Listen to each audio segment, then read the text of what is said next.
Bonjour chers frères et sœurs en Christ. Bonjour chers frères et sœurs croyants en Dieu. À travers cette vidéo, je veux dire ce qu'est la vie éternelle. Ce que notre Seigneur Jésus-Christ nous a promis de fondamental, c'est la vie éternelle.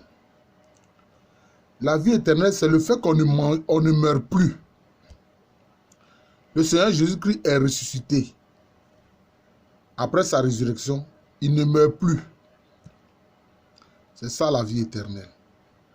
Mais, de façon concrète, nous ne voyons pas ce que c'est. Et, comme je l'ai dit, le Seigneur nous a fait beaucoup de promesses. Celui qui croit en lui devient fils de Dieu. Il reçoit le Saint-Esprit. Les eaux vives du salut coulent de lui. Il est la lumière du monde. Il est le sel de la terre. Mais, chose fondamentale, il a la vie éternelle. Dieu lui-même vient habiter en lui. Le Saint-Esprit habite en lui. Jésus-Christ vit en lui. Le Père Céleste fait sa demeure en lui. Mais c'est parce que la promesse fondamentale, c'est la vie éternelle, que dans la parabole des ouvriers de la dernière heure, mais ils reçoivent le même montant que ceux de la première heure. Que tu sois un chrétien converti à l'article de ta mort, tu as reçu le Seigneur Jésus-Christ, tu meurs, tu reçois la vie éternelle. Celui qui est chrétien, qui croit en Christ depuis 50 ans, il meurt, il reçoit la vie éternelle. C'est le sens qu'il faut donner à cette parabole des ouvriers de la dernière heure. Mais ce que je veux dire, concrètement, à quoi renvoie la vie éternelle? Oui, on ne meurt plus, c'est ce que ça veut dire. Mais je veux attirer votre attention sur un fait. Les apparitions de la Vierge Marie sont la concrétisation sous nos yeux de la vie éternelle. Ah oui. Et moi, je suis bien malheureux quand je vois des chrétiens, quelquefois de tous bords, catholiques, protestants, évangéliques, etc., qui minimisent les apparitions de la Vierge Marie et qui n'y croient pas. Mais vous n'êtes pas plus pointilleux que l'Église catholique. L'Église catholique mène des enquêtes longtemps sur les apparitions. Elle ne les entérine pas comme ça. Non, non, pas du tout. Et quand la Vierge Marie apparaît, ce qu'elle dit là, vous remarquerez que c'est toujours conforme à la doctrine de l'Église, à la doctrine de la foi.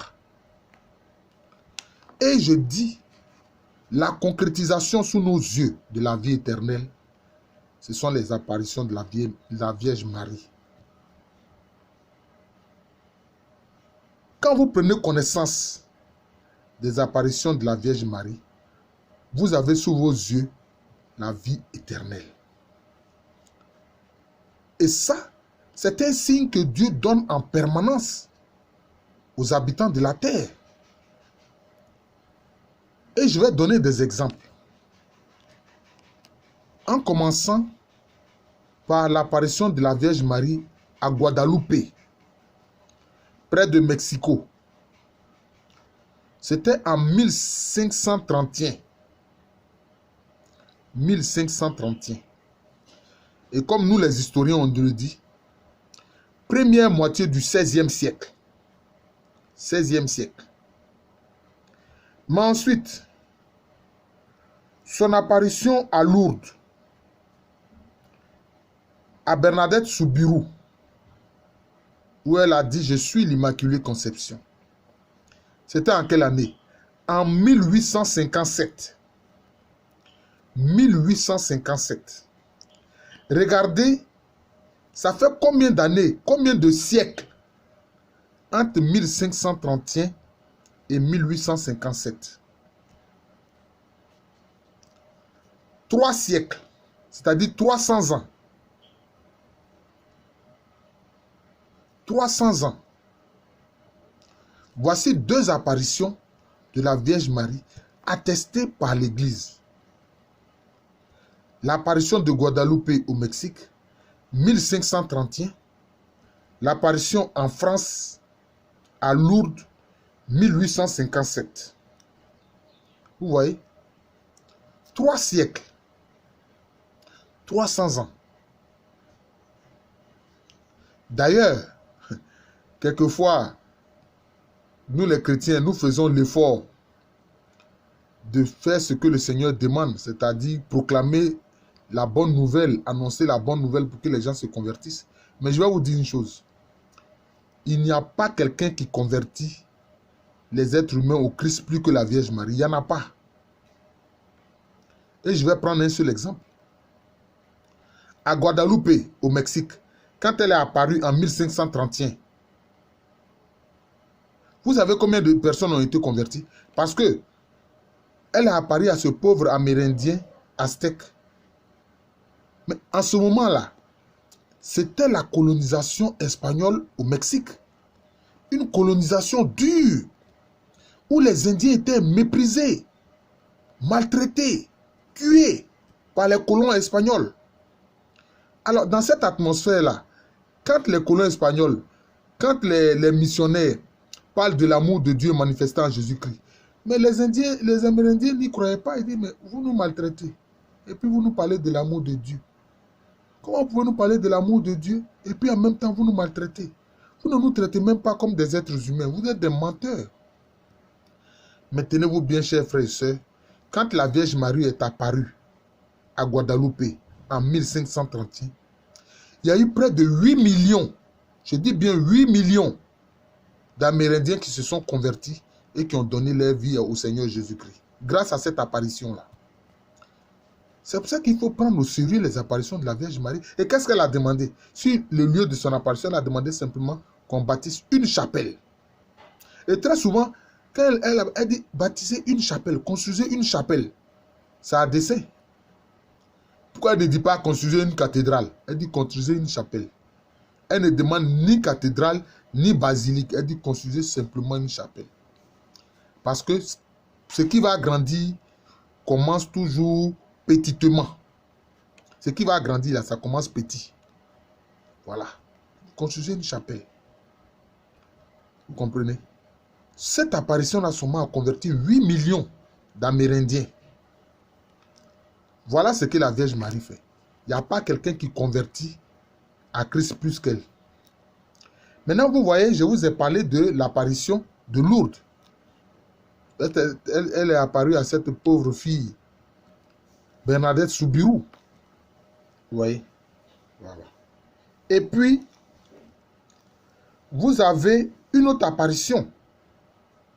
Bon, là, entre 1857, l'apparition de Lourdes, et puis l'apparition à la rue du Bac, à Paris, en 1876, où elle est apparue à Catherine Labouret. Et elle a offert au monde la médaille miraculeuse. Peut-être qu'un jour, je vais faire un commentaire sur cette médaille-là. Mais c'est une médaille qui est d'une profondeur spirituelle très grande. Je vais en parler une autre fois. Parce que ça a permis la conversion de quelqu'un. Cette médaille miraculeuse-là. J'en parlerai. Oui. Donc vous voyez encore que les apparitions de la Vierge Marie s'étendent sur une longue période. La plus récente, c'est l'apparition de Medjugorje, sur laquelle la hiérarchie de l'Église continue de mener des enquêtes. Medjugorje en Bosnie-Herzégovine. Pourquoi? Parce que là, elle vient pour dire, il faut que vous vous réconciliez entre vous. Ces crimes entre les Bosniaques musulmans, entre les Serbes, entre les Croates, etc. Non, ne vous entretuez pas, mes enfants. C'est ça, ce que la Vierge Marie dit. C'est ce qu'elle dit au monde. Je veux simplement, à travers cette vidéo-là, dire que les apparitions de la Vierge Marie sont un témoignage poignant, vrai, puissant éloquent et convaincant de ce qu'est la vie éternelle. Voilà. Donc si vous ne savez pas ce que c'est que la vie éternelle, regardez les apparitions de la Vierge Marie à travers le temps. Vous pouvez aller faire vos recherches sur les apparitions de la Vierge Marie. Guadeloupe, 1531. À Lourdes, 1857. Rue du Bac à Paris, avec la révélation au monde de la médaille miraculeuse, 1876. Mais en plus, l'apparition de Fatima, c'est en 1917. L'apparition de Fatima en 1917. Et Fatima au Portugal, quand elle apparaît en ce moment-là, beaucoup de Portugais étaient découragés. Leur cœur avait défailli. Hein? Ils perdaient la foi. Et c'est quand elle a apparu à Fatima qu'à nouveau, elle a réveillé la foi en Christ chez les Portugais. Vous voyez? Donc, pour me résumer, je dis simplement que si nous voulons voir un exemple palpable et précis de ce qu'est la vie éternelle, regardons simplement les apparitions de la Vierge Marie. Je vous remercie de m'avoir écouté. Je suis le frère Jean de l'amour de Jésus.